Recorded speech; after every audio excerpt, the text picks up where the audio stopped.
Merci beaucoup de l'invitation. C'est un plaisir pour nous d'être là, vous parler de collaboration interprofessionnelle pour la prochaine heure.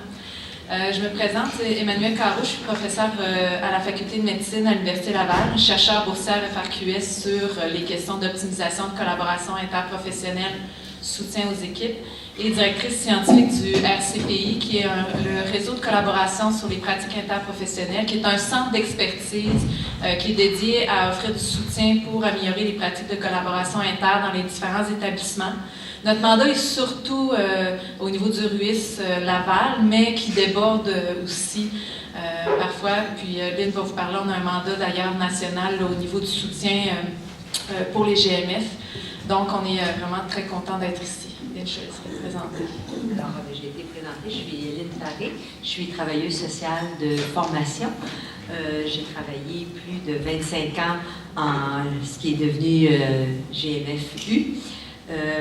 J'ai une responsabilité au niveau du RCPI. On va dire RCPI, ça va être plus court en termes de responsabilité au niveau des projets qui y sont déployés. Présentement, nous sommes associés avec les instituts universitaires de première ligne en santé et services sociaux du CIUS de la capitale nationale et du CIUS de l'Estrie-Chu dans un mandat qui touche justement l'intégration des professionnels en GMF dans une perspective de collaboration interprofessionnelle. C'est un mandat qui a été octroyé par le ministère justement pour venir épauler là, ce déploiement-là dans tous les GMF là, qui sont aux prises avec cette transition importante. Donc, on avait un gros mandat aujourd'hui pour une heure de conférence. Vous comprendrez qu'on ne pourra pas toucher en profondeur tous les objectifs dans le sens où c'était, bon, d'écrire un modèle de collaboration, on va vous présenter un cadre de référence, mais aussi s'approprier une méthode, un processus pour améliorer les pratiques de collaboration au sein de votre GMF, mais aussi ce qui déborde du GMF. On va parler à travers, on vous l'a mis sous forme d'étapes basées sur notre expérience d'accompagnement d'équipe, ce qui d'habitude fonctionne, ce qui est des premières étapes pour améliorer lorsqu'on a des problématiques ou des fonctionnements sous-optimaux en termes de collaboration. On va vous parler bien sûr à travers tout ça des facteurs de réussite, des obstacles, et on va avoir un petit mot à la fin concernant l'engagement du patient dans une perspective de collaboration. Donc, c'est certain qu'en premier lieu, lorsque vous voulez optimiser la collaboration dans vos milieux, dans vos organisations, c'est certain que la base, c'est de s'assurer que la culture favorise bien sûr la collaboration, que chacun des intervenants chez vous reconnaisse que la collaboration interprofessionnelle amène une valeur ajoutée.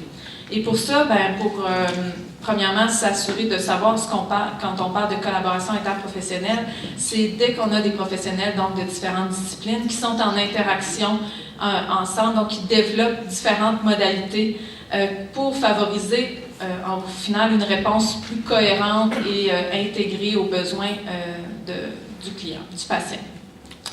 Donc, pour que les gens adhèrent aussi à la collaboration. On ne fait pas juste collaborer parce que c'est beau, puis qu'on est kumbaya, puis que tout le monde est gentil et qu'on s'aime bien. Il y a vraiment des données probantes qui soutiennent lorsque les pratiques de collaboration sont actualisées dans les milieux. Il y a des avantages, bien sûr, pour nos patients, des augmentations des indicateurs de santé et de bien-être, une forte augmentation de la satisfaction des soins. Hein. Quand les patients sentent qu'ils ont une équipe autour d'eux, que les gens communiquent, qu'il n'y a pas de duplication d'action, c'est associé avec des soins et des services, bien sûr, plus satisfaisants. Au niveau des intervenants, on voit une réelle augmentation de l'expertise. Donc, pour certaines clientèles, lorsqu'on travaille en équipe, pour chacun des intervenants, on développe une expertise particulière. Des indices de diminution des épisodes d'épuisement professionnel et, bien sûr, une augmentation de satisfaction par rapport au travail. Et pour les organisations, ça se traduit par une augmentation de l'efficience et de l'efficacité, de la qualité des soins et services pour, au final, avoir un système plus performant. Encore faut-il savoir comment collaborer, quand collaborer et pour qui.